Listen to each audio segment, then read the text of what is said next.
Ho aminareo hatrany any ariavana ny fahasoavana sy ny fiadanana avy amin'Andriamanitra Ray sy Jesoa Kristy Tompontsika. Amen. Vavolombelon'ny filazantsara. Izany no azontsika mitinana ny mofinainan'io arak'izay hita ao amin'ny asan'ny apôstôly 10 ny 4:30 hatramin'ny 7:70. Vavolombelon'ny filazantsara. Filazantsara no entina ilazana any Jesosy Kristy, ilay nentin'ny apôstôly Petera ho an'ny Kornelio. Filazantsara no entina ilazana izay zavatra nentin'ny apôstôly ho an'ny Kornelio. Eto ambara fa ilay filazantsara dia tsy inona tsy akory fa ilay teny soa mahafaly, ilay teny soa milaza fiadanana, ilay teny milaza any Jesosy Kristy. I Jesosy Kristy izay nozarain'i Petera ho an'ny Kornelio zany no antsoina hoe filazantsara.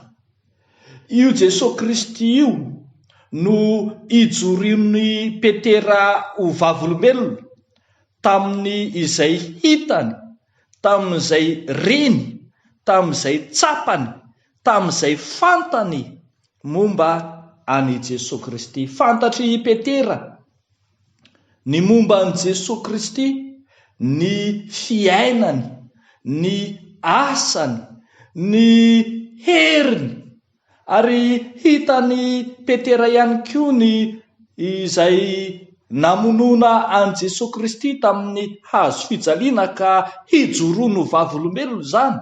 Ary mbola hitany Petera niaraka tamin'ireo namany koa ny nitsanganan Jesosy Kristy tamin'ny maty ka hijoroany vavolombelona zany. Asehon'ny Petera io fa efa nifanerasera mivantana tamin'ny Jesosy Kristy velona mihitsy izy, ka izany no asahiny mizara izany fahavelomany zany amin'ny Kornelio izay hitantsika eto amin'ity mofinaina ity. Ry havako malala, vavolombelon'ny filazantsara ny apôstôly Petera, ka afaka mitory sy manambara an'izany filazantsara dia Jesosy Kristy zany amin'ny olombelona rehetra. Ambara fa tsy ny jiosy ihany no iantefan'ny filazantsara, fa noho ny fitiavan'Andriamanitra dia mivelatra amin'ny olona rehetra zany, mendrika handre izany filazantsara zany avokoa ny olona rehetra.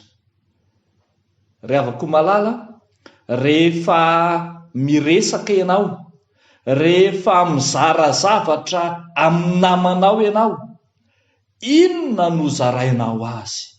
Neny Petera hitantsika eto amin'ity mofinaina ity, ny filazantsara no zarainy, ilay filazana teny soa mahafaly, ilay milaza fiadanana dia ny momba an Jesosy Kristy. Aoka tsy ho teny izay mandratra no ho zaraintsika amin'ny namantsika, na sanatria izany teny izay mahatonga fifandirana na ady.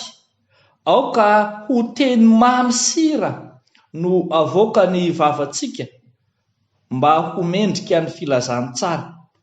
Aoka tsy isika no hitondra alahelo sanatria amin'izao vanim-potoana sarotra iainantsika izao ka ilaza loza sy apatahotra na ampangorohorona ampikorotana ny sain'ny hafa no filazana ataontsika, fa ndeha hilaza ilay filazana tsara, ilay filazana mahafaly, ilay filazana izay ataontsika koa hoe mitondra fiadanana.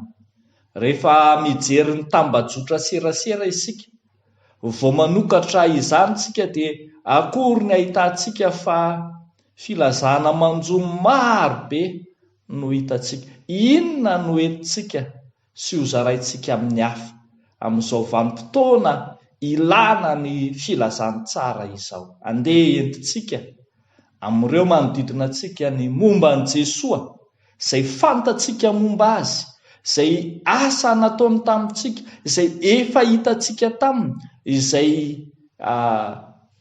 fahavelomana azontsika zaraina momba an' Jesosy Kristy. Dia ho an'Andriamanitra irery ny voninahitra ho amintsika izany tenin'Andriamanitra izany. Amen. Hivavaka isika. Andriamanitra rainay amin'ny alalan'i Jesosy Kristy zokinay ianao. Misaotra anao izay mbola afaka nandre ny teny mamy, ny teny filazantsara, ny amin'ny fijoroana ho vavolombelona ataon'ny apôstôly, afaka ho alainay tahaka amin'ny fanomponay raha teo koa. Misaotra anao izay Tompo fa mbola afaka mitondra teny fampaherezana ho an'ireo rehetra manana hetaheta mila vonjy.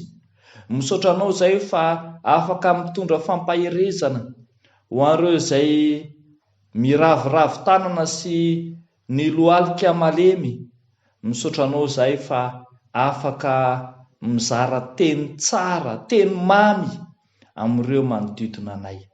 Dia entinay ambavaka manokana eo anatrehanao izy ireny, ahita ny anjara masoandrony, ahita ny anjara fifaliana sy ny fiadanana izay atolotra ho azy. Dia amin'ny anaranao Jesosy Kristy mahavonjy no anaovanay sy angatahanay izany vavaka izany. Amen.